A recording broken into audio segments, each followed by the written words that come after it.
कर ले, 2-3 का मेहमान। मन नेकी कर ले, 2-3 का मेहमान। 2-3 का मेहमान। मन नेकी कर ले, 2-3 का मेहमान। मन नेकी कर ले, 2-3 का मेहमान।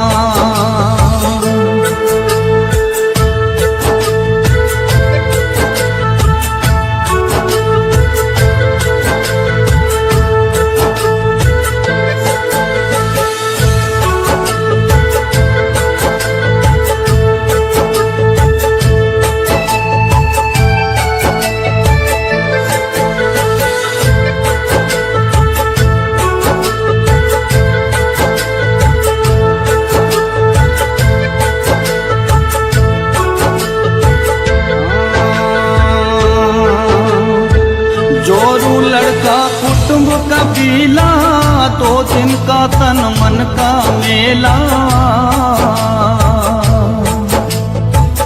जोरू लड़का कुटुंब कबीला, 2 दिन का तन मन का मेला। अंतकाल हंस जाए अकेला, सजमाया मंडान। मन नेकी कर ले, 2-3 का मेहमान। मन नेकी कर ले, 2-3 का मेहमान।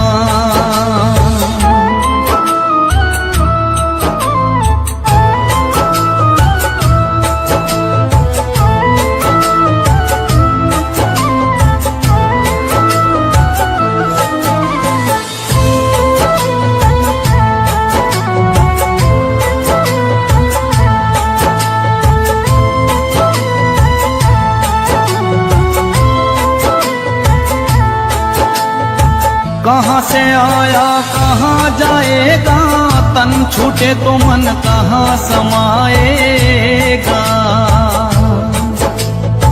कहाँ से आया कहाँ जाएगा, तन छूट मन कहाँ समाएगा। आखिर तुझको कौन कहेगा, गुरु बिना ज्ञान। मन नेकी कर ले, 2-3 का मेहमान। मन नेकी कर ले, 2-3 का मेहमान।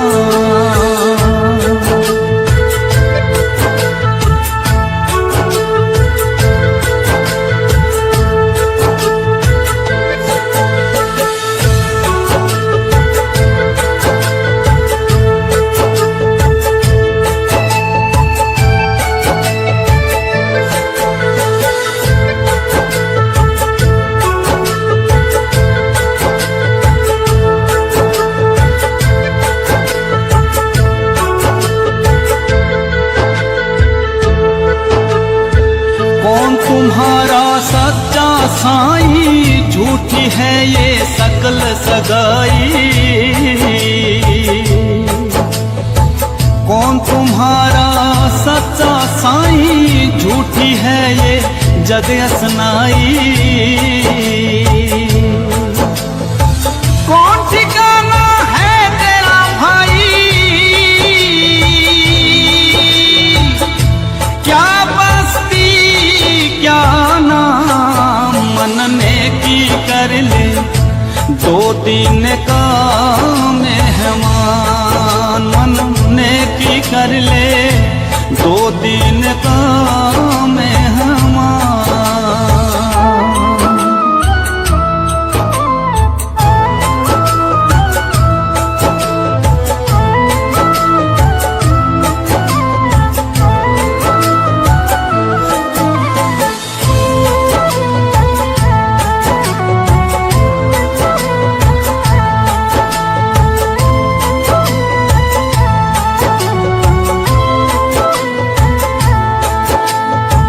रहट माल कूप जो भरता, आवत जात भरा और रीता।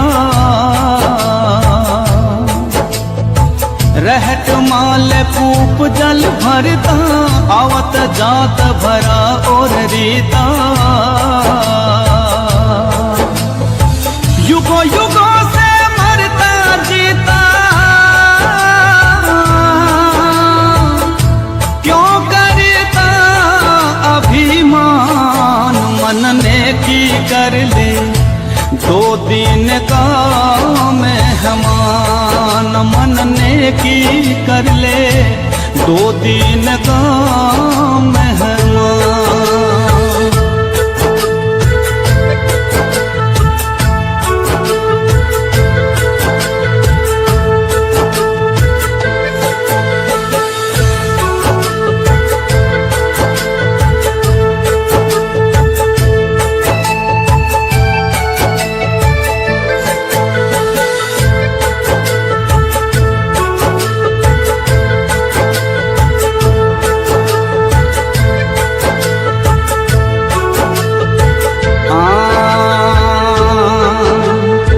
लाख 84 भोगे तासा, ऊंच नीच घर लेता वासा।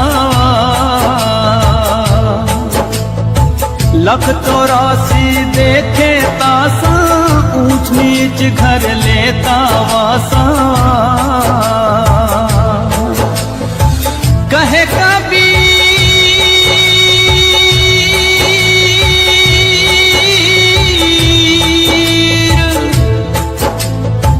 कहे कबीर सुनो भाई साधो, ले ले गुरु का नाम। मन ने की कर ले दो दिन का मेहमान। मन ने की कर ले दो दिन का मेहमान। दो दिन का मेहमान। दो दिन का मेहमान। दो दिन का मेहमान। बंदी छोड़ सतगुरु रामपाल जी महाराज जी की जय हो। परमात्मा की सभी प्यारी आत्माओं को पवन दास जयपुर वाले का सत साहिब। जहां दुनिया भर के संतों ने भक्ति मार्ग को अति दुर्गम और कठिन बताया है, तो वहीं परम पूज्य सतगुरु रामपाल जी महाराज जी ने इसे बेहद सरल और सीधा मार्ग बताया है। साथ ही यह भी कहा है कि भक्ति मार्ग केवल उन्हीं आत्माओं के लिए सरल और सीधा है जो इस मार्ग पर ज्ञान को आधार बनाकर चलती हैं। जहां भी भक्ति या मोक्ष मार्ग की बात आती है तो आंखों के सामने एक रिश्ता उभर कर आता है, और वह रिश्ता है गुरु और शिष्य का। और जहां गुरु शिष्य का नाता होता है, वहां एक और शब्द निकल कर आता है, परीक्षा। भक्ति मार्ग में शिष्य को बार बार इस परीक्षा के दौर से गुजरना पड़ता है, क्योंकि बिना परीक्षा के शिष्य के मन और आत्मा की दृढ़ता तथा भक्ति गुणों व गुरु के प्रति उसके मन में विश्वास, श्रद्धा व भावों की पहचान नहीं की जा सकती है। तथा बिना मन और आत्मा की दृढ़ता तथा गुरु के प्रति विश्वास, श्रद्धा व भावों के शिष्य कभी भी मोक्ष प्राप्त नहीं कर सकता है। शिष्य की परख करने के लिए गुरु तरह तरह के अजीब खेल खेलता है। वह अपने पाठ्यक्रम से बाहर के प्रश्न भी पूछ लेता है। कई बार ज्ञान विरुद्ध आदेश देकर भी अपने शिष्य के विवेक की परीक्षा लेता है। सतगुरु रामपाल जी महाराज जी ने बताया कि 650 वर्ष पहले अपने तेज पुंज के शरीर को हल्का करके अपने वास्तविक नाम और स्वरूप में स्वयं कबीर साहिब जी बनारस के काशी शहर में लगभग 120 वर्ष तक सशरीर लीला करके गए थे। उस समय वे हमारे सतगुरु थे और हम उनके शिष्य। गुरु शिष्य परंपरा के तहत अपना अनमोल तत्व ज्ञान देने के बाद उन्होंने भी हमारी परीक्षा ली थी कि ये आत्माएं कितना ज्ञान समझ पाई है, या यूं ही मूर्खों का टोल अपने स्वार्थवश मेरे पीछे लगा हुआ है। सतगुरु रामपाल जी महाराज जी ने बताया कि परमात्मा कबीर साहिब जी ने एक हाथी मंगवाकर उस पर अपनी बेटी व सेवक रविदास जी को बैठाकर स्वयं एक बोतल में गंगा जल भरकर उसे मुंह पर लगाते हुए अपने आप को ऐसे दर्शाने लगे जैसे शराब पी रहे हों। तत्व ज्ञानहीनता के चलते अकारण ही गुरुओं में दोष देखने के कारण हम 64 के 64 लाख उस समय सतगुरु की परीक्षा में फेल हो गए।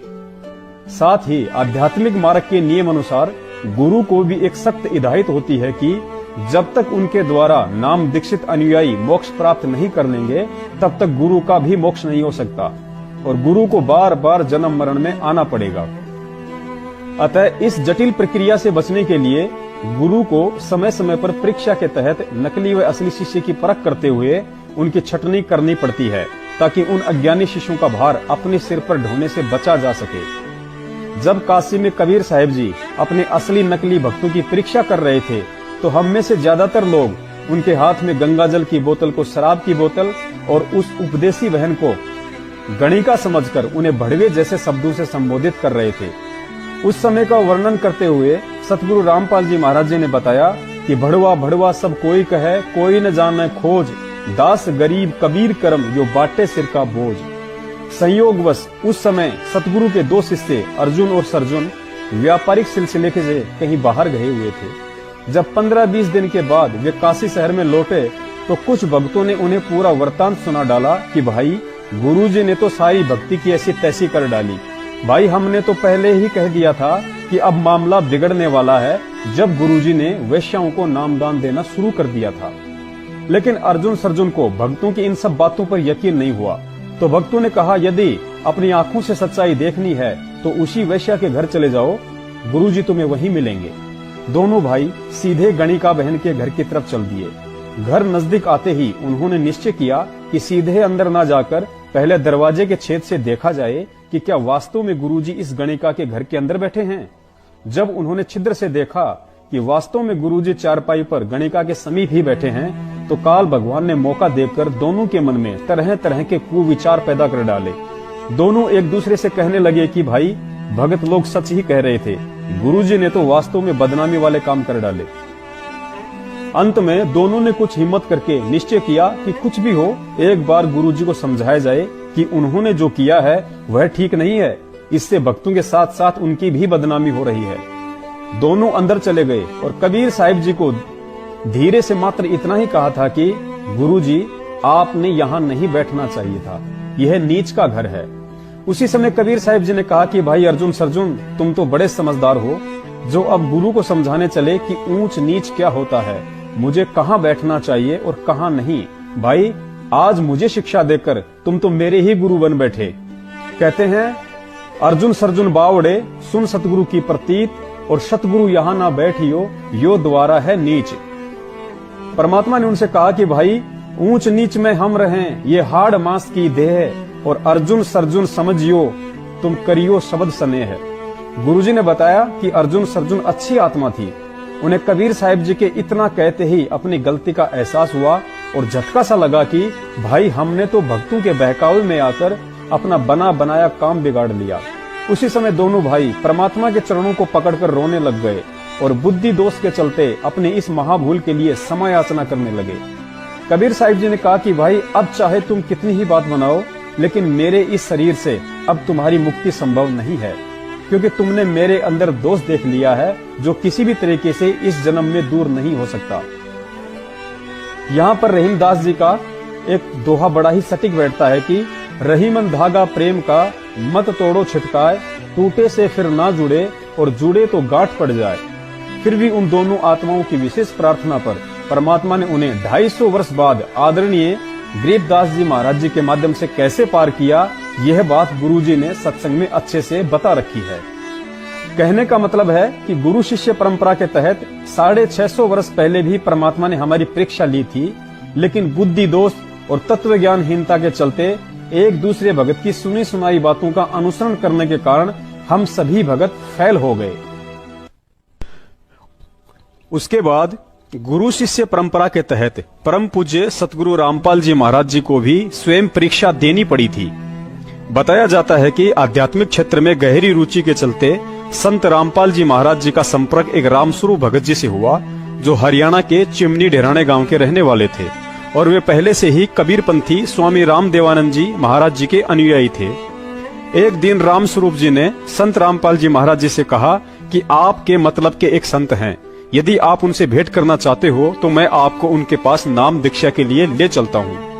परमात्मा ने अपना सारा खेल पहले से ही रचा हुआ था।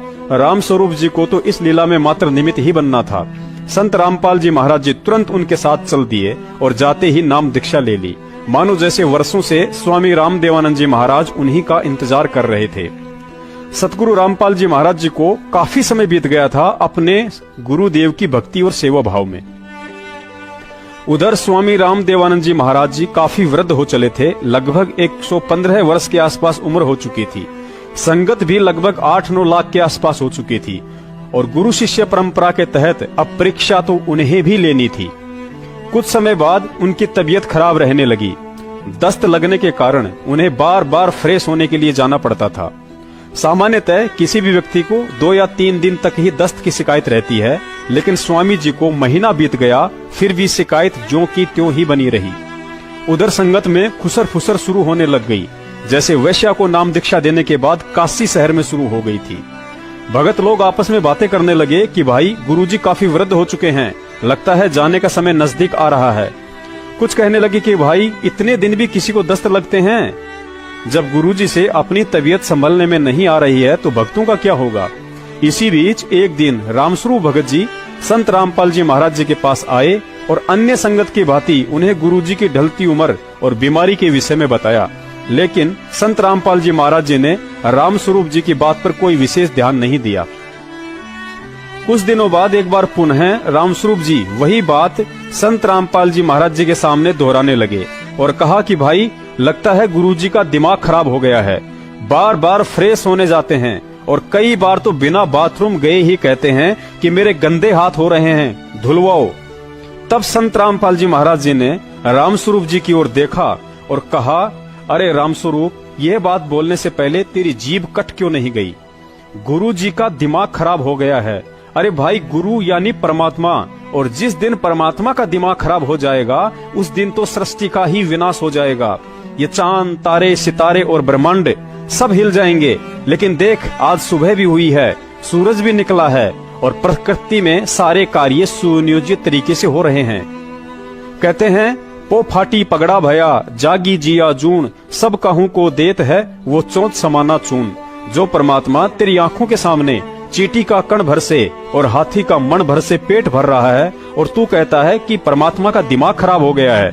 भाई, दिमाग गुरुजी का नहीं बल्कि बुद्धि दोष के चलते तेरा खराब हो गया है। दस्त गुरुजी को लग रहे हैं, तकलीफ गुरुजी स्वयं उठा रहे हैं, लेकिन व्यर्थ ही तुम्हारे पेट में दर्द और दिमाग में खरपतवार क्यों पैदा हो रही है? चल के माफी मांग गुरुजी से, वरना लोक परलोक कहीं भी ठिकाना नहीं मिलेगा। उसी समय रामस्वरूप जी को अपनी गलती का एहसास हुआ और संत रामपाल जी महाराज जी के साथ चलकर स्वामी जी से पैरों पड़कर क्षमा याचना मांगी। उसके बाद आगे क्या हुआ हम सभी जानते हैं कि उस परीक्षा में सतगुरु रामपाल जी महाराज जी ही उत्तीर्ण हुए और फिर उन्हें स्वामी जी की ओर से नाम उपदेश व आने वाले समय में पूरे विश्व में एकमात्र महान संत होने का आशीर्वाद भी मिला। बोलो सतगुरुदेव की जय हो। कहने का मतलब है कि गुरु शिष्य परंपरा के तहत इस अग्नि परीक्षा से स्वयं संत रामपाल जी महाराज जी को भी गुजरना पड़ा था। फिर आप और हम कौन से खेत की मूली हैं जो इस अग्नि परीक्षा से हमें ना गुजरना पड़े। आज गुरु शिष्य परंपरा के तहत संत रामपाल जी महाराज जी हमारे सतगुरु हैं और हम उनके शिष्य, और पिछले 26 वर्षों से वे इस अनमोल तत्व ज्ञान की बेहिसाब हम पर बारिश कर रहे हैं, तो परीक्षा हमारी भी होनी थी। कहते हैं, भाई जो गुरु वचन पर डट गए कट गए फंद 84 के। गुरु हमेशा शब्द की चोट मारता है और उसी शब्द से वह अपने शिष्यों को परख लेता है कि इनमें से कितने विवेकी हैं और कितने भेड़ चाल में मस्त हैं। सत्संगों में बताया गया कि गुरु की कथनी को देखना चाहिए, ना कि उनकी करनी को। कथनी मतलब उनके वचन अर्थात आदेश पर विवेकशील होकर चलने से है। 650 वर्ष पहले भी हमने परमेश्वर कबीर साहिब जी के द्वारा काफी वर्ष तक कहे गए वचन अर्थात कथनी को त्याग कर उनके हाथी पर बैठकर किए गई करनी को ही देखा और एक दूसरे की देखा देखी में भेड़ चाल चलते हुए मार खा गए। दादा गुरुजी ने भी अपने अंतिम समय तक वही अनमोल तत्व ज्ञान की कथनी कथी, लेकिन अकेले संत रामपाल जी महाराज जी को छोड़कर सभी 8-9 लाख भक्तों ने उनकी खराब तबीयत वाले करनी को ही अधिक देखा और मार खा गए। और आज 18 नवंबर 2014 बरवाला कांड के बाद का समय 15 लाख भक्तों के लिए संत रामपाल जी महाराज जी की उस कथनी पर चलने की अग्नि परीक्षा थी, जिस कथनी पर वे पिछले 23 वर्षों से अपने सत्संगों के माध्यम से हमें चलने का संदेश व आदेश दे रहे थे। लेकिन बरवाला कांड के समय उनके सत्संगों वाली कथनी को पांडाल में रखे अपने बैग की जेब में डालकर ऊपर से चैन लगा दी और सतलोक आश्रम मैनेजमेंट के उन बड़े बड़े सारनामियों की ज्ञान विरुद्ध घटिया करनी को सतगुरु का आदेश समझकर चरण पादुका की तरह माथे से लगाकर झट से काले कपड़े पहनकर हाथों में लठ पत्थर जलती हुई मसालें पेट्रोल बम और बंदूकें पकड़कर एक झटके में उनके 23 वर्षों की मेहनत को हम पढ़े लिखे मूर्खों ने मिट्टी में मिला डाला तथा समिति वाले चंद मूर्खों के बहकाव में आकर मीडिया के माध्यम से गुंडों वाली पोशाक और हरकतें करके उनके नाम और ज्ञान की दुनिया के सामने धज्जियां उड़ा डाली, जिनमें से एक मूर्ख उस समय मैं स्वयं भी था। चूंकि परमात्मा ने कलयुग की इस बिचली पीढ़ी को मोक्ष के लिए चुना था और उनका वचन है कि यदि मर्यादा में रही तो असंख्य आत्माओं को सतलोक लेकर जाऊंगा। अतः उस दयालु परमात्मा की दयालुता तो देखिए। सतलोक आश्रम मैनेजमेंट के षड्यंत्र में फंसे हम नादानों की इस महाभूल को सुधारने के लिए उसने हमें पुनः भूल सुधार का एक और मौका दिया, और वह दूसरा मौका था कांड के दूसरे ही दिन मीडिया के माध्यम से उनका साक्षात बयान देना। जेल जाते जाते भी हमें कॉल एजेंटों से सावधान रहने के लिए उन्हें सारी सच्चाई बतानी पड़ी, और हम मूर्खों के लिए एक संदेश छोड़ गए कि जिस मनवश सतलोक आश्रम मैनेजमेंट और राष्ट्रीय समाज सेवा समिति के बहकाव में आकर तुम लोगों ने मेरी कथनी पर न चलकर उनकी करनी को श्रेष्ठ मानकर भक्तों के लक्षण त्याग कर जो ज्ञान विरुद्ध हरकतें की हैं, वह राष्ट्रीय समाज सेवा समिति मेरी नहीं है और मुझे भी आश्रम में रोक रखा था। इल्जाम है सर आपके ऊपर, इतने इल्जाम झूठे कैसे हैं आपके ऊपर? आपके गुंडे इतने खड़े थे वहाँ पे, हजारों आदमी हरियाणा पुलिस से। मेरे नीचे राष्ट्रीय समाज सेवा समिति नहीं तो आपकी समिति है। अरे आपकी है कि आप बिल्कुल सही है, लेकिन कोर्ट को गुमराह कहीं न कहीं किया गया। ये कहा जाता रहा कि आप अस्वस्थ है जिसकी वजह से कोर्ट में पेश नहीं हो पाई। अब स्वस्थ हो गया, मैं पहले बीमार था। रामपाल जी, आपकी जो बेल एप्लीकेशन थी वो भी अब रिजेक्ट कर दी गई है, जो 2008 में आपको बेल मिली थी कोर्ट की तरफ से, उसके बारे में क्या कहना है? धन्यवाद। जो पूरा विवाद हुआ उसमें 6 लोगों की जान गई, आपको कोई अफसोस है उस बात का? बहुत अफसोस है। नहीं, जो आपने अपने अनुयायियों को जिम्मेदार ढाल कौन है बनाया इस चीज़ का? और आप पीछे छुपे रहे, मैंने किसी को नहीं, वो आप सही मानते हैं? मैंने नहीं बनाया किसी को, वो अपने आप ही बन रहे थे, मुझे भी रोक रखा था। इस वीडियो में यदि आपने ध्यान से सुना हो तो मीडिया वाले ने पूछा कि आश्रम के बाहर जो आपके इतने गुंडे खड़े थे, तो सतगुरुदेव जी ने साफ साफ कहा है कि वे मेरे नहीं थे, राष्ट्रीय समाज सेवा समिति के थे, और वह समिति मेरी नहीं है। जिन्हें अभी भी अपने गुरु की इस बात पर यकीन ना हो और आज भी राष्ट्रीय समाज सेवा समिति अर्थात सतलोक आश्रम मैनेजमेंट वालों को ही भगवान समझ रहे हैं, तो स्वयं समिति वालों के मुख से ही सुन लो कि समिति किसकी है। दूसरी तरफ उनके समर्थकों के हाथों में हथियार हैं, जो उनके भक्त आश्रम के बाहर खतरनाक हथियार लेकर डटे हैं। जबकि बीमारी के वक्त सलामती के लिए पूजा होनी चाहिए, भजन होना चाहिए, कीर्तन होना चाहिए और प्रार्थना होनी चाहिए। लेकिन बाबा की सलामती का ये कौन सा तरीका है? आखिर हाथ में हथियार उठाकर बाबा के समर्थक बीमार बाबा की तबीयत कैसे ठीक कर सकते हैं? पहले इनके पास हथियार था, आप डंडा क्यों? देखिए, ये संत रामपाल जी महाराज जी के अनुयायी नहीं है सब, ये राष्ट्रीय समाज सेवा समिति के कमांडो हैं, और राष्ट्रीय समाज सेवा समिति के कमांडो यहाँ पर सारे सुरक्षा व्यवस्था देखते हैं। और ये पहले इनके हाथ में, आपने कहा कि पहले इनके हाथ में हथियार थे, अब इनके हाथ में लाठियां हैं। इन सभी के हाथों में पहले भी हथियार नहीं थे, इनके हाथ में पहले भी लाठियां थी। और ये यहाँ पर जो भी कोई अभद्र व्यवहार ना हो, किसी प्रकार का, किसी भी प्रकार का कोई अफरा तफरी का माहौल ना हो, इस तरह से इन्होंने लाठी डंडे यहाँ पर हाथ में लिए हुए। बाबा रामपाल की बीमारी की ये तस्वीरें हो सकता है सही हो, बाबा की तबीयत वाकई में खराब हो। ऐसे में बाबा खुद पुलिस को आश्रम में बुलाकर सच क्यों नहीं दिखा देते? आखिर कानून से बचने का ये कौन सा तरीका है? एक संत की ये कैसी सच्चाई है? उसे बचने के लिए डंडे, बंदूकों, राइफल से लैस काले लिबास में खड़े प्राइवेट कमांडोज की आड़ में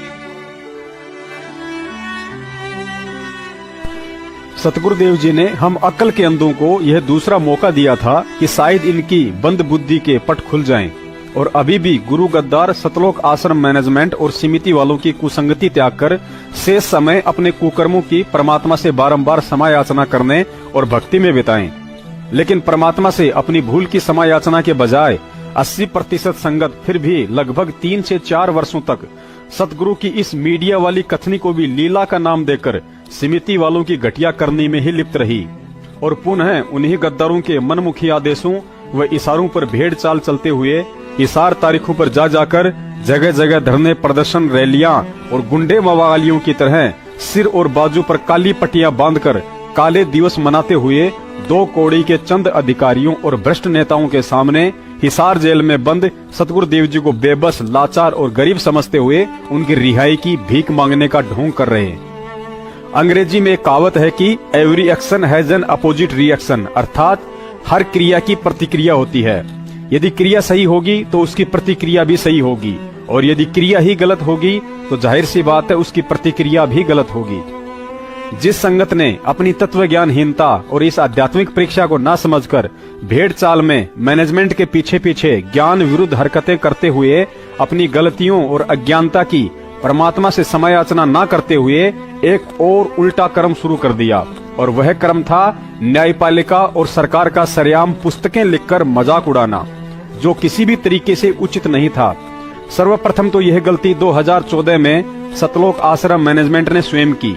इन्होंने स्वयं ही जजों के खिलाफ कुछ पुस्तकें लिखी, जैसे सच बनाम झूठ, न्यायालय की गिरती गरिमा, भ्रष्ट जज कुमारक पर, और संगत से यह कहकर समाज में बंटवा डाली कि यह पुस्तकें गुरुजी ने लिखी हैं।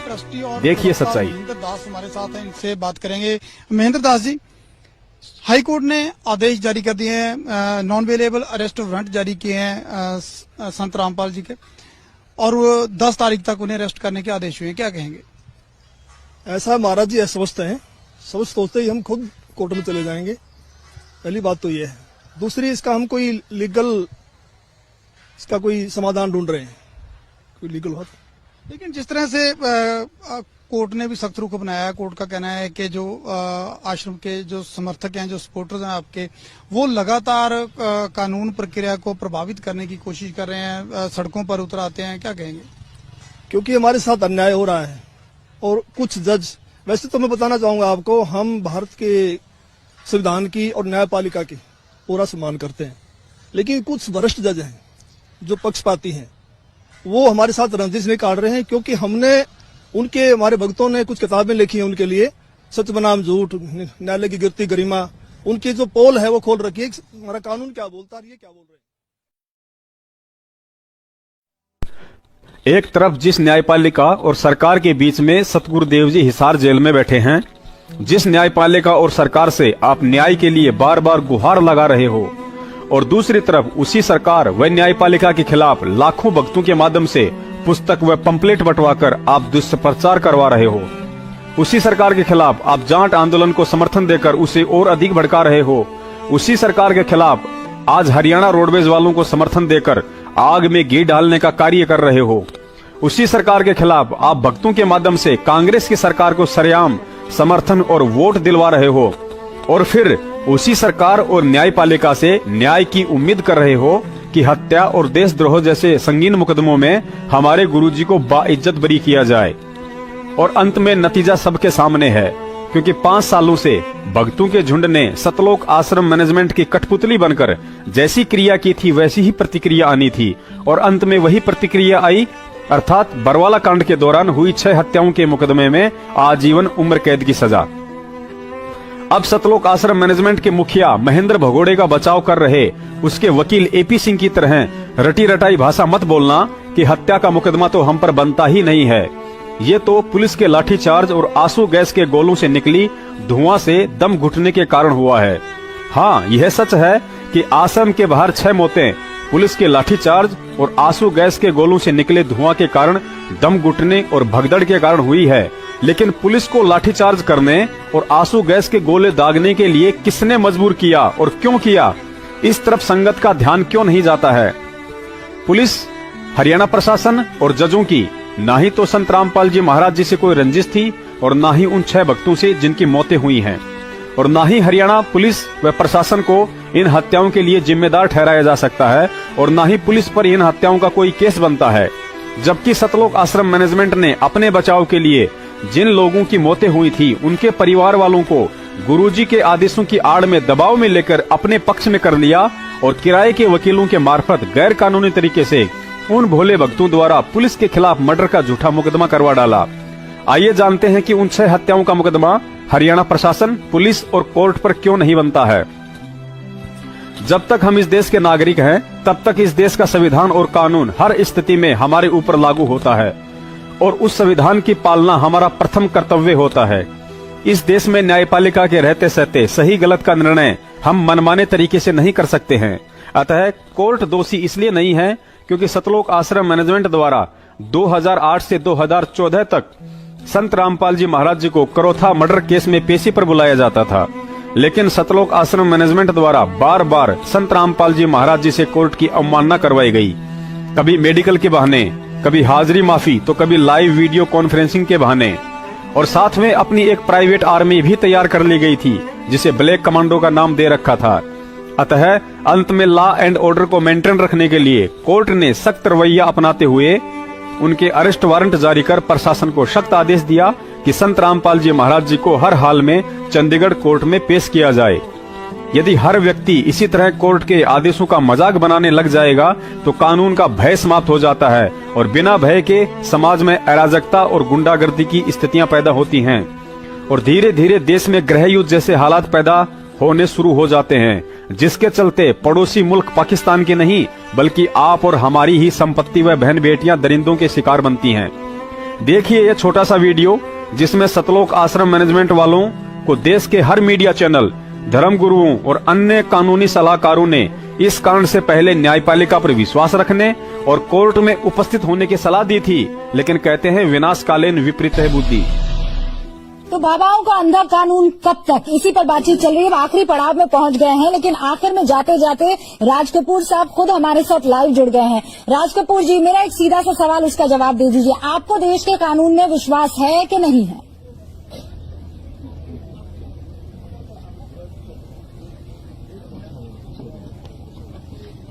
मैडम, हम देश के कानून में पूरी आस्था रखते हैं और उस देश के कानून का हम सम्मान करते हैं, लेकिन हम मैडम ये जो आप कर रहे हैं, जो अन्याय पूरे कायदे कानून है, जो नागरिकशाही फरमान है, जो किसी आदमी को डरा धमका के और अपनी मर्जी से जो फरमान जारी करते उसमें हम कोई विश्वास नहीं करते। किसने किसकी मर्जी से? मैंने तो नहीं भेजा फरमान, यहाँ बैठे हुए सरस्वती जी ने भी फरमान नहीं भेजा। ये तो देश की कानून में वो जज हैं, उन्होंने अगर कोई फरमान भेजा है तो उसकी तो पालना आप करेंगे ना। उसको आप पालन नहीं करेंगे तो किसका करेंगे? धमका आप रहे हैं प्रशासन को या फिर आप उल्टा कह रहे हैं प्रशासन आपको धमका रहा है?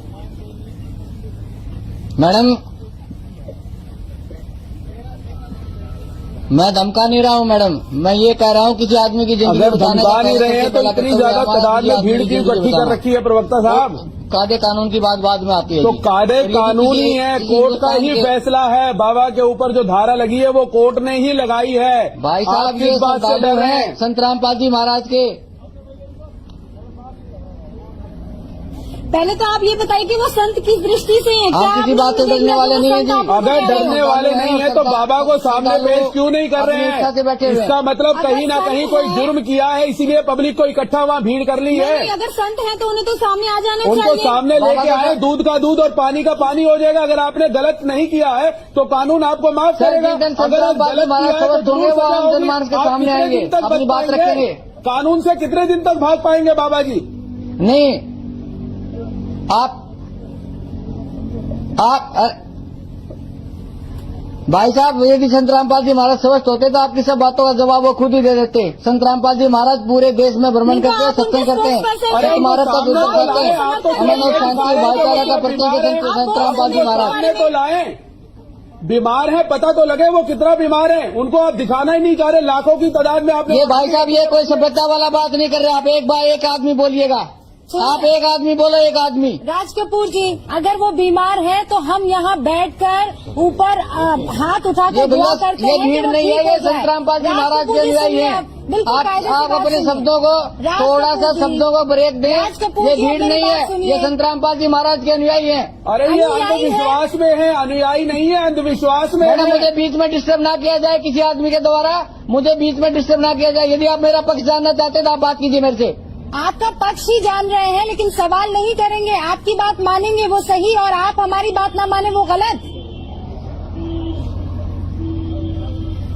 तो बीच में कोई और आदमी ना बोले, उसको किसने अधिकार दे दिया मेरे से टिकट करने का? वो है स्वामी विवेक विराट, वो भी मैं आपसे बात कर रहा हूँ, मैं किसी दूसरे आदमी से बात नहीं कर रहा। कपूर साहब वो भी एक धर्म गुरु हैं, जैसे आपके स्वामी विवेक जी से मैं बाद में बात करूंगा। मुझे पहले ये बताइए, मैं आपके सवाल का जवाब दूं या स्वामी जी के सवाल का जवाब दूं?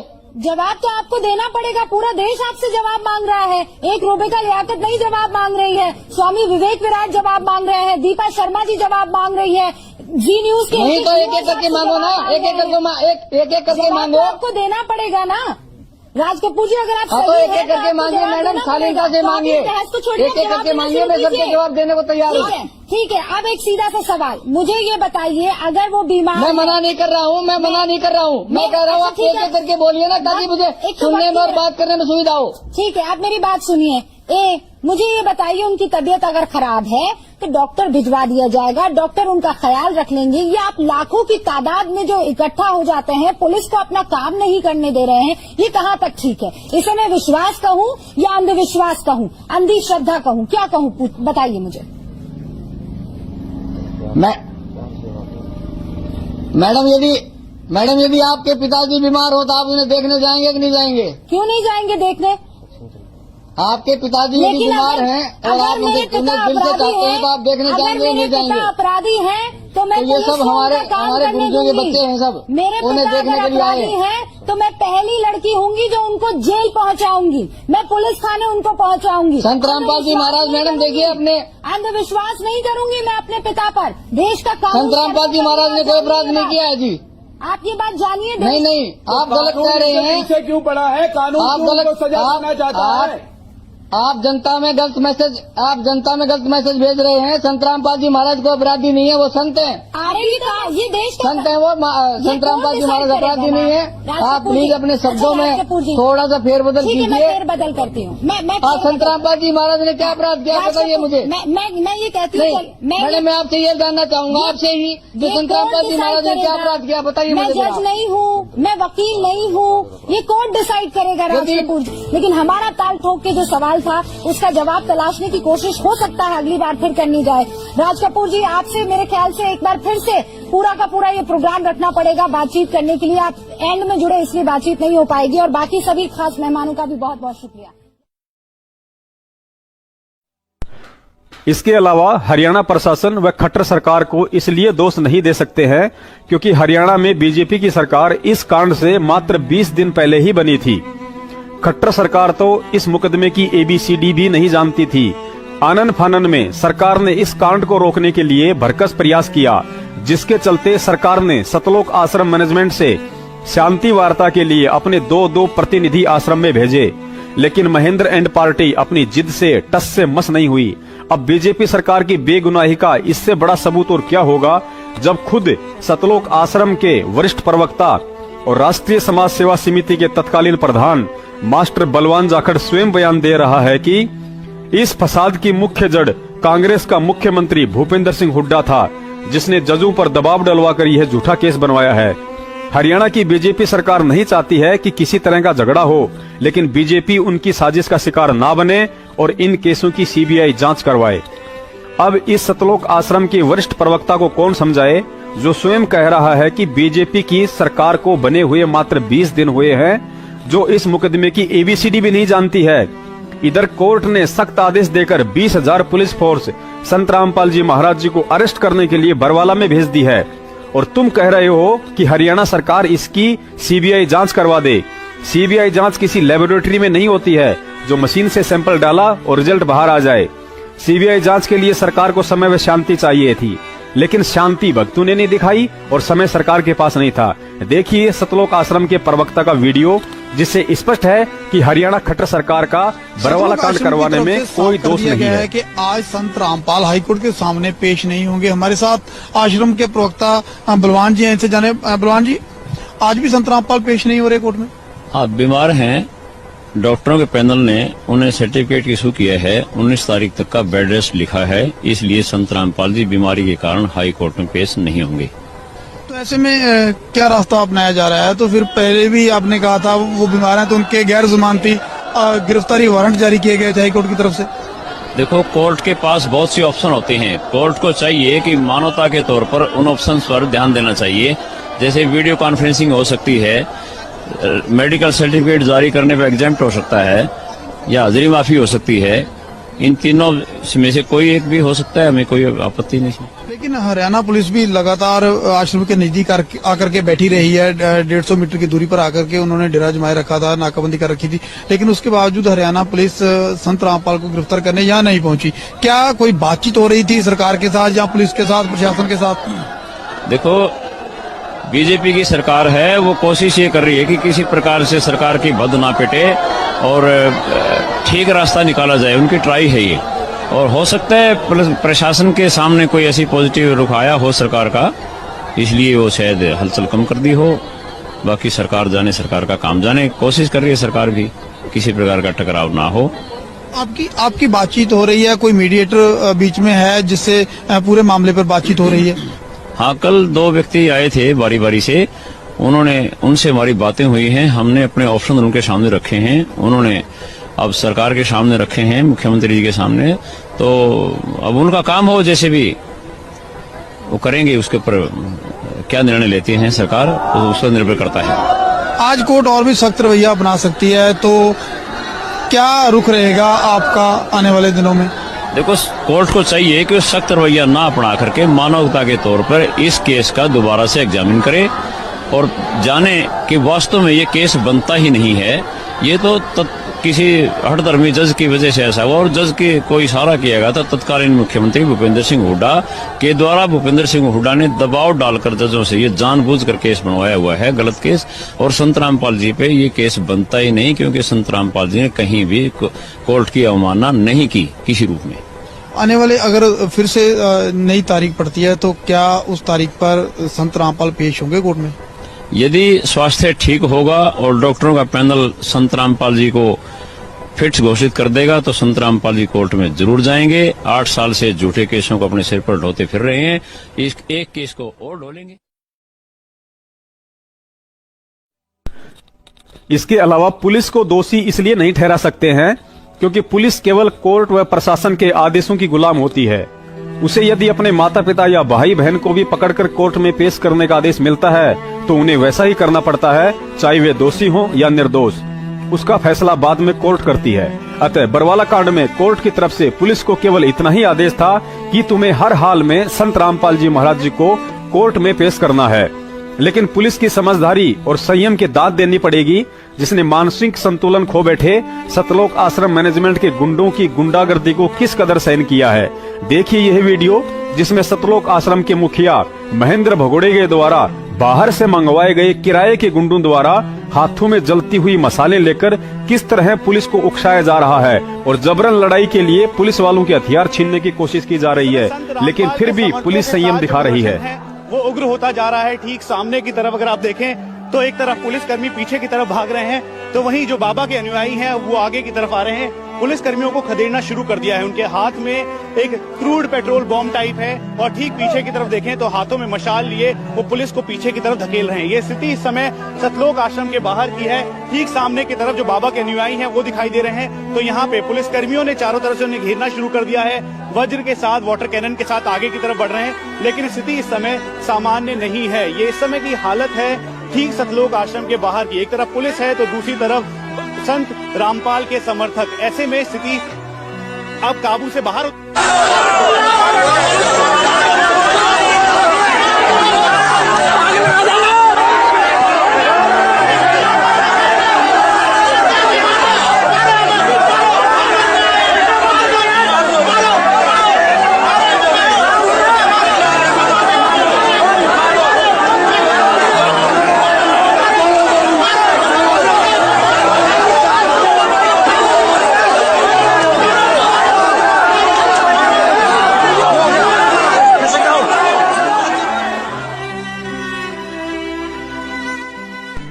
लेकिन इसके बावजूद भी बरवाला कांड के बाद सतलोक आश्रम मैनेजमेंट ने हत्या का मुकदमा उल्टा पुलिस पर ही बनवा दिया, जबकि वकीलों को अच्छे से पता था कि जिस कोर्ट के आदेश से पुलिस आश्रम पर कार्यवाही करने आई है और यदि उस कार्यवाही में किसी तरह की जान माल का नुकसान होता है तो उसके लिए कोर्ट कभी भी पुलिस को जिम्मेदार नहीं ठहरा सकता है। लेकिन संगत की मूर्खता और वकीलों को पैसे के बलबूते पर खरीदकर मैनेजमेंट ने अपने बचाव के लिए काफी समय तक यह ड्रामा खेला और अंत में नतीजा सबके सामने आया कि उन हत्याओं में कोर्ट ने हरियाणा सरकार या पुलिस को नहीं बल्कि सतलोक आश्रम मैनेजमेंट और संत रामपाल जी महाराज जी को ही दोषी ठहराया और आजीवन उम्र कैद की सजा भी सुनाई। हाँ, यहाँ न्यायपालिका ने अपने फैसले में एक बहुत बड़ी चूक की है और वह चूक है निर्दोष होते हुए भी संत रामपाल जी महाराज जी को सजा सुनाना, क्योंकि इन 6 हत्याओं का असली जिम्मेदार और सजा का असली हकदार सतलोक आश्रम मैनेजमेंट और उसका मुखिया महेंद्र भगोड़ा है, न कि संत रामपाल जी महाराज जी और कुछ निर्दोष भगत। तभी तो अपने साथियों के साथ 18 नवंबर 2014 से कुत्ते की तरह दुम छुपाता हुआ भगोड़ा बनकर भक्तों के दान पर हराम के टूक तोड़ता हुआ इधर उधर भटकता फिर रहा है। लेकिन सबसे बड़ी विडंबना यह है कि संत रामपाल जी महाराज जी निर्दोष हैं। यह बात कोर्ट में कोई आम व्यक्ति या भगत नहीं बल्कि एक वकील ही साबित कर सकता है, क्योंकि मुलजिम और कोर्ट के बीच की कड़ी वकील होता है।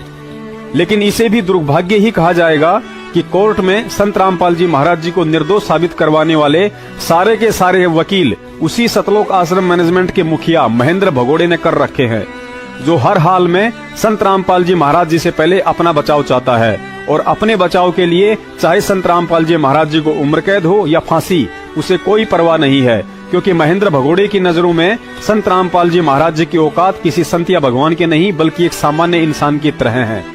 और इसका सबसे बड़ा उदाहरण स्वयं महेंद्र की यह 2 मिनट की ऑडियो है, जिसमें पवन जयपुर वाले को कह रहा है कि गुरुजी से प्रार्थना लगवाने के बाद भी मेरी मंजूरी जरूरी है।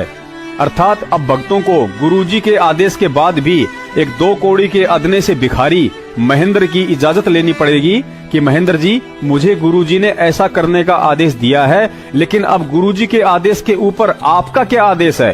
क्योंकि आपकी ऑडियो के अनुसार तो आप जगत पिता संत रामपाल जी महाराज जी के भी पिता हैं। सुनिए ऑडियो और संगत अपनी बंद आंखों को खोलने का प्रयास करे, क्योंकि सत्सेवकों द्वारा आपको हर बात का पुख्ता सबूत दिया जा रहा है, कोई हवाई फायर नहीं किया जा रहा है। सही कौन सी बोल रहे क्या? हाँ जी, अमर मोहल्ला बोल रहा था जी भगत जी। हेलो, हाँ जी भगत जी बताएं। हाँ कैसे हो? ठीक हो? दया भगत जी परमात्मा की। वो क्या चक्कर पर ध्यान मैसेज होगा भगत जी? मैसेज में क्या चक्कर पर देंगे सब लोगों को आपस में? नहीं भगत जी, पता नहीं, वो आज उनसे नवीन भगत जी से बातचीत हुई थी तो काफी कुछ उन्होंने जो अमल की व्हाट्सएप पे भी मतलब फैला दिया इस तरीके से, जबकि दास ने तो ऐसी कोई गलती भी नहीं की। ऐसा है ना, मैं प्रोसीजर बताऊंगा आपको, ठीक है ना? ऐसे ना जो आपस में इसका काल घुस जाएगा सब में। जैसे जो मैसेज आता है वो गुरु जी के थ्रू मेरे पास आता है, उनके पास आता है। जी भगत जी जी। तो हम ऐसा करेंगे, सिस्टम बनाएंगे, लिंक बनाएंगे आपस में। मैं इनको बोलूंगा भाई जैसे आपके लिंक में आप करो, बाकी अपने नाम से मेरे नाम से कबीरा को भेजो, तो वो वहां से सिलेक्ट कर दिया सबको।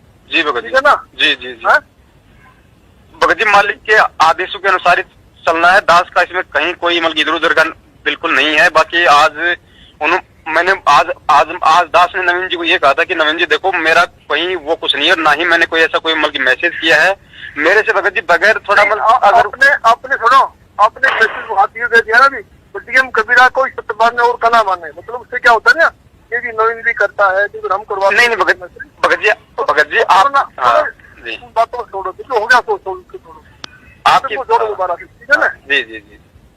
तो मैं नवीन को बोलता हूँ भाई वो आपसे भी लिंक करे और सारो बनाओ, आपस में लिंक बनाए, चलो क्या दिक्कत है? बिल्कुल भगत जी, मिलकर सेवा करनी है, मालिक के भी तो यही आदेश है भाई, मतलब मिलजुल के चलना सबको, है ना? ना ऐसा नहीं ना जैसे आप कहते हो, मैंने सुना था आपका बच्चों का वो रिकॉर्डिंग है जी, मैं इतनी बार को दोबारा प्रार्थना कराऊंगा, प्रार्थना के बाद भी मेरी मंजूरी जरूरी है।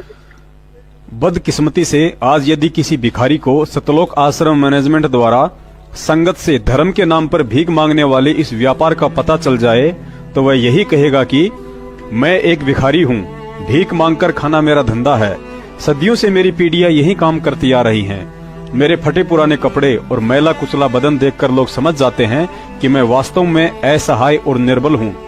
मैं लोगों से हाथ जोड़कर प्रेम के साथ भीख मांगता हूँ, कोई देता है उसको भी दुआ देता हूँ और कोई नहीं देता है उसको भी दुआ देता हूँ।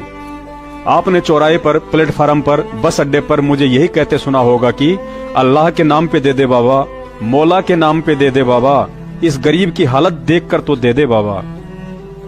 लेकिन इस कलयुग में एक ऐसा मॉडर्न भिखारी आ गया है जो भिखारी समुदाय को बदनाम करते हुए लोगों को भावनात्मक रूप से भयानक तरीके से लूटने में लगा हुआ है।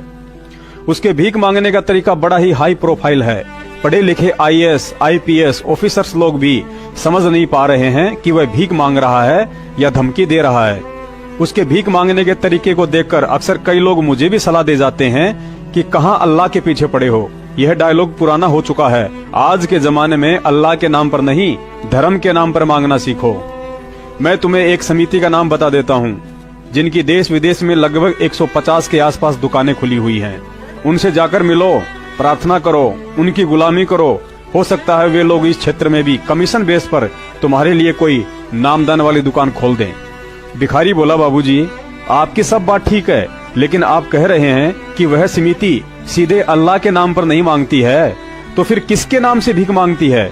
और फिर भी पढ़े लिखे लोग उसको भीख दे रहे हैं। बाबूजी बोले, देख भाई, मैंने सुना है उन लोगों ने एक गैर राजनीतिक व धार्मिक संस्था के नाम से एक समिति बना रखी है जो सारे काम राजनीतिक, अनैतिक और अधार्मिक ही करती है।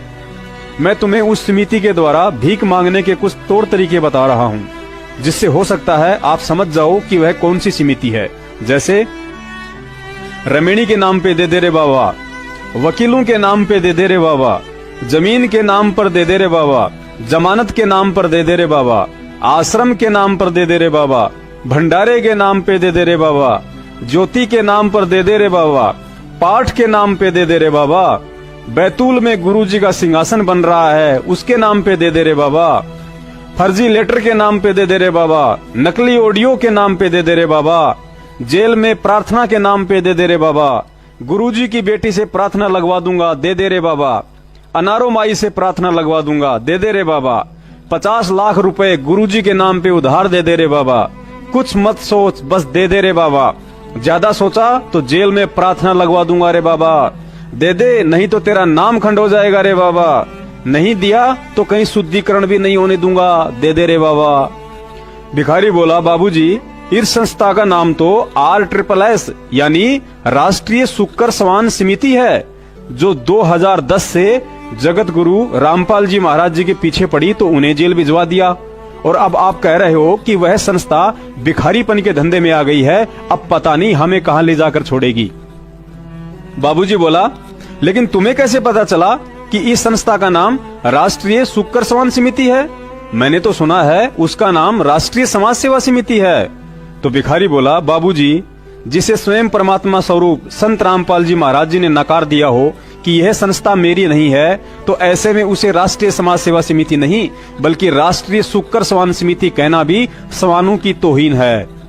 कुछ देर रुककर भिखारी ने आंखों से आंसू पोंछते हुए कहा, बाबूजी शायद गरीबी मेरी किस्मत में थी, लेकिन मेरी फितरत में आज भी अमीरी है, क्योंकि अभी तक मैंने धर्म को धंधा बनाकर राष्ट्रीय समाज सेवा समिति वालों की तरह अपने जमीर को नहीं बेचा है। बाबूजी मैं उन लोगों में से नहीं हूँ जो टोकरी से सांप दिखाकर उस असहाय जीव के नाम पर अपना पेट भरते हैं। मैं उन दलाल लोगों में से भी नहीं हूँ जो किसी बहन बेटी की इज्जत आबरू को बाजार में बेचकर अपना पेट भरते हैं। मैं उस राष्ट्रीय समाज सेवा समिति जैसे लोगों से मैं तो हरगिज नहीं हूँ जो लोगों को भगवान के आदेशों वाला नकली सांप दिखाकर अपना पेट भरते हैं, तो कभी अखंड नाम के खंडित होने का भय दिखाकर अपना पेट भरते हैं, तो कभी धर्म को धंधा बनाकर अपना पेट भरते हैं, और तो और तीनों लोकों में प्रवेश करके सबका धारण पोषण करने वाले सत्य पुरुष का नाम लेकर कहते हैं कि मुझे 50 लाख रुपए उधार दे दो, जब जेल से आऊंगा तो लौटा दूंगा। तो कभी लोगों की पर्चियां काट काट कर उनसे ज्योति पाठ और दान के नाम पर पैसा वसूल करते हैं।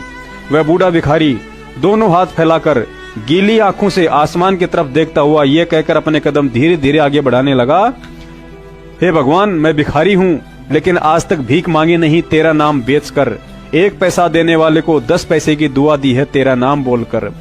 अच्छा हुआ जो अभी तक तेरी शरणागत आया नहीं तेरी अनमोल पुस्तक ज्ञान गंगा देख कर, वरना भीख की जगह आज गरीब भक्तों को लूटता, धर्म को धंधा बनाकर दान की पर्चियां काट काट कर तेरे ही आदेशों की नकली चादर प्रेरणा कंदर सासी मांग्या कर बठियारे, अर्जुन की लो लगे सतपुरुष ते वो तो मोती देवे उदारे, कुका कारण फिर कुकरा 70 घर फिर आवे, ये तो लक्षण नहीं संत के क्यों बाणा वृद्ध ल जावे। अपने आत्मा इस दास ने सन 1994 से आदेश हुआ था पूज्य गुरुदेव का दीक्षा देने का। 94 और 95 के मई तक तो दास सर्विस भी करता रहा, सैटरडे संडे को सेवा भी करता रहा, सब खर्चा अपनी जेब से आप ही करता था। फिर परमात्मा की दया से इतना सेवा बढ़ गई, नौकरी भी त्यागनी पड़ी। दास जूनियर इंजीनियर की नौकरी करता था। उससे लेकर आज तक एक नया पैसा किसी से नहीं कहा दान दे दे या कोई पर्ची काटी हो। और आप देख रहे हो भगवान के दरबार में क्यों परमात्मा इतना देता है अपनी प्यारी आत्माओं को, और फिर उमंग बढ़ता है, करे करावो साईं मन में लहर उठा, दादू से दरजीव के आप बगल हो जा। तो यहाँ देख लो कि कैसा मालिक की दया है, सब तरह की व्यवस्था है। और आज तक एक ना पैसा नहीं मांगा दास ने। तो कहते हैं जो मांगे सो बढ़ुआ कहिए, दर दर फिर अज्ञानी, और जोगी जोग संपूर्ण जिसका मांगना पीवा पानी। तो ये कहते हैं गरीबदास साहिब जी कह रहे हैं कि उत्तर पश्चिम पूर्व पश्चिम उत्तर दक्षिण फिरदा दाने दाने नू, और सर्वे कला सतगुरु साहिब की हरियाए हरियाणे नू। गरीबदास कहते कबीर साहब आए भगवान हरियाणे नू, और तो मांगते फिरो धक्के खाते फिरो उस भगवान को पहचानो। मंदिर में बैठा पुजारी भी भगवान के नाम पर ही भीख मांगता है, और जगत गुरु तत्वदर्शी संत रामपाल जी महाराज जी को बदनाम करने के मकसद से आज मनमुखी सतलोक आश्रम मैनेजमेंट और कोऑर्डिनेटर भी भोले भगत समाज से भगवान के नाम पर ही भीख मांग रहे हैं। बस तरीका थोड़ा नया जरूर है। भगत समाज से अंतिम प्रार्थना। कहते हैं समझदार वह नहीं होता है जो खुद ठोकर खाकर समझे, बल्कि समझदार वह व्यक्ति होता है जो दूसरों की ठोकर से समझ जाए और अपना अंगूठा फुड़वाने से बचे। वरना ठोकर खाकर तो पशु को भी अकल आ जाती है। फिर हमारे इंसान होने व इंसान होकर तत्व ज्ञान लेने का क्या फायदा। याद रखिए, जब तक कांटों वाले पेड़ को खात मूत देते रहोगे वह बढ़ता रहेगा और लोगों की राह में कांटे बिछाता रहेगा। और बरवाला कांड के बाद आचार विचार व्यवहार और वाणी से 101% प्रमाणित हो चुका है कि वह लंबे कांटों वाला बबूल का पेड़ मनवस सतलोक आश्रम मैनेजमेंट है, जिसे संगत जब तक जानबूझकर या अनजाने में आम का वृक्ष समझकर धर्म के रूप में दान व तन के रूप में इनकी रैलियों व पेशियों में जा जाकर इन्हें खात मूत देती रहेगी, तब तक इनके कुकर्मों के कांटे संगत के साथ साथ हिसार जेल में निर्दोष होकर भी जेल में बैठे सतगुरुदेव जी को भी चुपते रहेंगे। फैसला आपके हाथ में है, जब मर्जी आए तब कर लेना। परमात्मा की दी हुई बुद्धि से लगता है पिता जेल में है, और संगत में पढ़ी लिखी व स्मार्टफोन प्रयोग करने वाले वे सभी भगत परमात्मा के दोषी हैं, जो सत्सेवकों के हर मैसेज को पढ़ते हैं और अपनी आंखों से सबूतों सहित सारी सच्चाई से परिचित होने के बाद भी यदि संगत को अपना भाई बहन समझते हुए यह सबूत आधारित सच्चाई उन तक नहीं पहुंचाते हैं, तो धिक्कार है उन्हें जो परमात्मा प्रदत्त इन उपकरणों का सही से उपयोग नहीं कर रहे हैं। क्योंकि सतगुरुदेव जी ने एक सत्संग में कहा था कि बच्चों, काल भगवान ने तो यह उपकरण टीवी, रेडियो, मोबाइल इस जीव के कर्म फुड़वाने के लिए चलाए हैं, ताकि सारा दिन इनमें बकवास देखते रहें। लेकिन परमात्मा अपना ज्ञान देकर इन्हीं उपकरणों के माध्यम से अपना ज्ञान और इस सच्चाई का प्रचार करवाकर अपनी आत्माओं के कर्म बनवाएंगे। अतः आज हमारे लिए परमात्मा पहले हैं और सेवा बाद में। यह सच्चाई ज्यादा से ज्यादा भक्तों तक पहुंचाएं, ताकि वे अनजान आत्माएं भी मैनेजमेंट के पाखंड से बाहर निकलें, ताकि अपनी आत्माओं को सत्य का संग व ज्ञान विवेक आधार से चलता देख वह परमात्मा जेल से बाहर हमारे बीच आने की दया कर सके। सत साहेब।